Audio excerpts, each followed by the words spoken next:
iespēju runāt debatēs.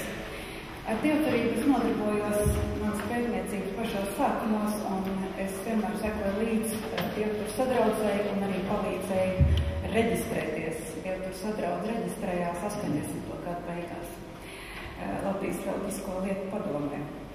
Vēl toreiz Latvijas PSR. Es gribētu teikt, ka šī konference mums ir ļoti svarīga. Un paldies visiem tiem runātājiem. Man ļoti patika Annas Lietskalniņas ziņojums, jo divos vārdos ir jāpieskarās Arvīdam un galvenokārt Ernesta Brastiņa atstātam mantojumam, jo tas ir kādēļ ir dievturība, kādēļ ir dievturētāji Latvijā. Un viņa atstātais mantojums, es domāju, ir arī viena Eiropas zīme.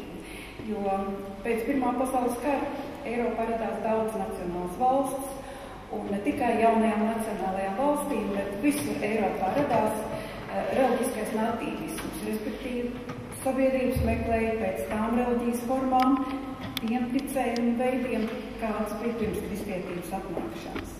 Un ar dievturības kustības, teiksim, proklamēšanu Latvijā un reģistrēšanu, Latvija ieliek arī savu, teiksim, zīmi kopējā Eiropas natīvismu kartē, tātad natīvisms vietējās reliģijās.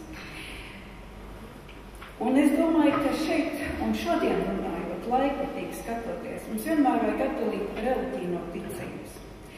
Es gribētu uzturēt šodien Haraldu Biezāku, manu profesoru pieminētoja vārdu, ka dievturība faktiski ir balstījusies dainās, un kā viņš to ļoti labi un pārliecinoši pierāda savos akadēmiskajos pētījumos, dievturība ir kristietības skata.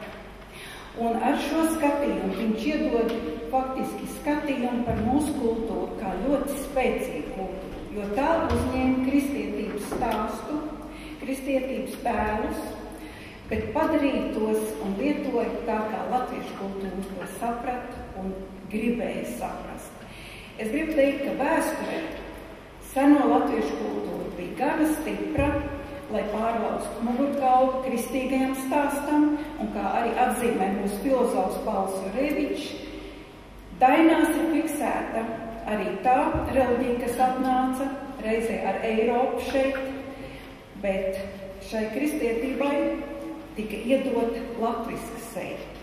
Un to mēs redzam tajās dainās, kur nomainās no dieva dēliem uz dieva dēla vienskaitlī, no mīļās Māras, tā teikt, kā Marijas atvasinājumu, mēs iegūstam nevis māti, bet līgavu, un dainās tiek izspēlēti visam citi sižeti.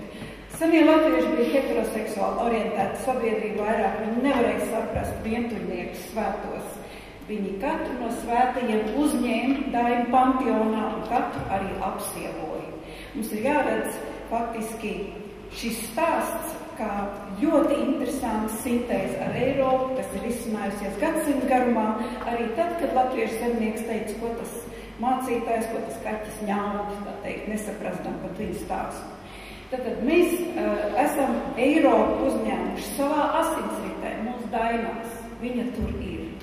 Un tāpēc es gribētu uzturēt profesoru Haraldu Biezāku faktiski tiešā tekstā nekad nepateikt domu, ka mums ir jāsaglabā ne tik daudz dievturību, jo mēs redzam, ka natīvismu reliģiskās kustības visās faktiski sabiedrībās ir diezgan marģinālas. Jo gribu atgādināt vienu ļoti svarīgu domu, pagānisms vai natīvisms nevienā pasaules sabiedrībā nav devis valstiskumu apziņu. Un tieši tāpēc Biezā skatījums, man liekas, ir ļoti laikmetīgs un produktīvs šodien. Viņš nekur to nepasaka, es vēlreiz atkārtoju tiešā tekstā, bet viņš saka, ka mūsu nākotnes ticība ir latvietība. Un tāpēc es šodien gribētu godinot Ernestu Brastiņu, izcelt viņa arī pozitīvo skatījumu par to, ko viņš savā laikā ir izcēlis pirms reliģiju pētniecības atklājumiem par trīskāršām dievietēm, ko Haralds Biezais nevarēja ar savu fundamentālo pētījumu pierādīt, bet Ernests Brastiņš ar mākslinieku vieglumu izstāsta par Laimu, Māru un izstāsta arī faktiski par Laimas divām pavadonēm, Dēklu un Kārtu. Laima, Dēklu un Kārtu mums ir pazudusi viņa nozīme, bet tas, kā viņš Ernests Brastīņš izstāsta šo stāstu, ir ļoti līdzīgs tam, ko reliģija pētniecībā stāsta par trīskāršām dievietēm. Dieviete kā jaunā, dieviete kā sieviete fertīlajā vecumā un dieviete kā viedā siemā. Es domāju, ka Arvīda Brastīņa nopelns ir arī tas, ka viņš viens no pirmajiem faktiski norādīja uz mēnesi kalendāru. Es domāju, ka šodien mēs nebūtu priecīgi dzīvot 9 dienu garā nedēļā. Bet šis kalendārs, kas tika, teiksim, sastādīts no Dainām, arī smeļoties, manuprāt, ir ļoti interesants skatījums.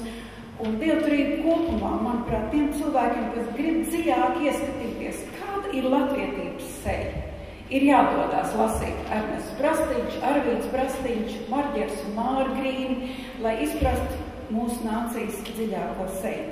Bet šodien es gribu tomēr nobeidzot manu nelielo uzrunu, teikt, ka mums šodien ir jāapzinās, ka mēs dzīvojam manipulāciju laikmetā.